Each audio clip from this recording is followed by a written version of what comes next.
విభజన సమస్యల పరిష్కారానికి చొరవ తీసుకొని ముఖ్యమంత్రి రేవంత్ రెడ్డి నేనే లేఖ రాశాను. తెలంగాణ ముఖ్యమంత్రి సానుకూలంగా స్పందించారు. తెలుగువారు ఐకమత్యంగా ఉండాలి. రెండు రాష్ట్రాలు వేరైనా ఎవరి పరిపాలన వారిదే. మన తెలుగు వారికి జోలికి వస్తే మాత్రం మేము ఒకటే అని కలిసికట్టుగా పోరాడి సాధించుకోవాలి అని రెండు రాష్ట్రాలు గొడవ పెట్టుకోవాలని కొంతమంది కోరుకుంటున్నారు. వాళ్ళ ధోరణి మారాలి అని సీఎం చంద్రబాబు అన్నారు.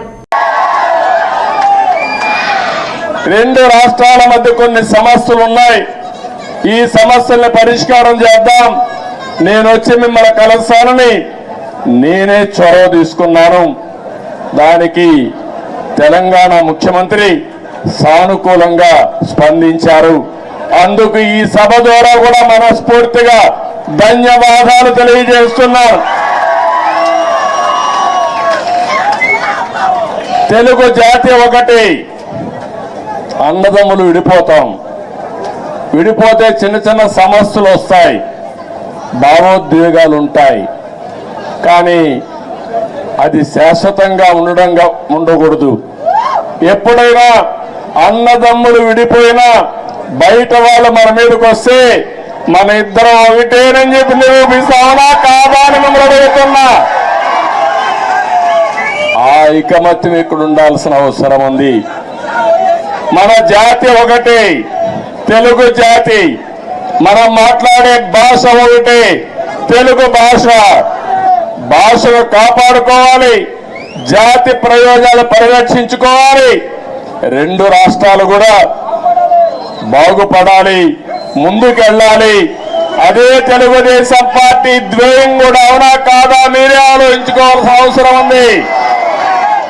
ఇంకొక పక్కన మీరు ఒకసారి చూస్తే రెండు రాష్ట్రాలు విడిపోయిన తర్వాత, అన్నాదమ్ములు విడిపోయిన తర్వాత ఎవరి కుంపటి వాళ్ళదే.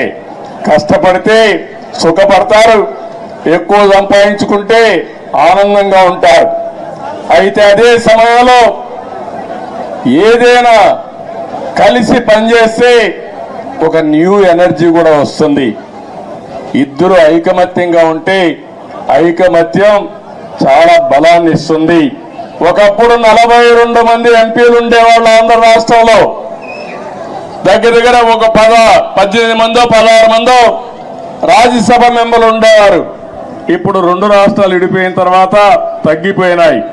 కానీ ఏ సమస్య వచ్చినా నేను ఒకటే చెప్తున్నాను, నాకు ఆంధ్రప్రదేశ్ అని తెలంగాణ కాకుండా రెండు రాష్ట్రాల ప్రయోజనాలు, తెలుగు జాతి ప్రయోజనాలు కాపాడడానికి ముందరుంటాను. కొంతమంది ఆలోచిస్తున్నారు గొడవలు పెట్టుకుంటే సమస్యల పరిష్కారం అవుతాయని. గొడవలు పెట్టుకుంటే నీళ్లు రావు.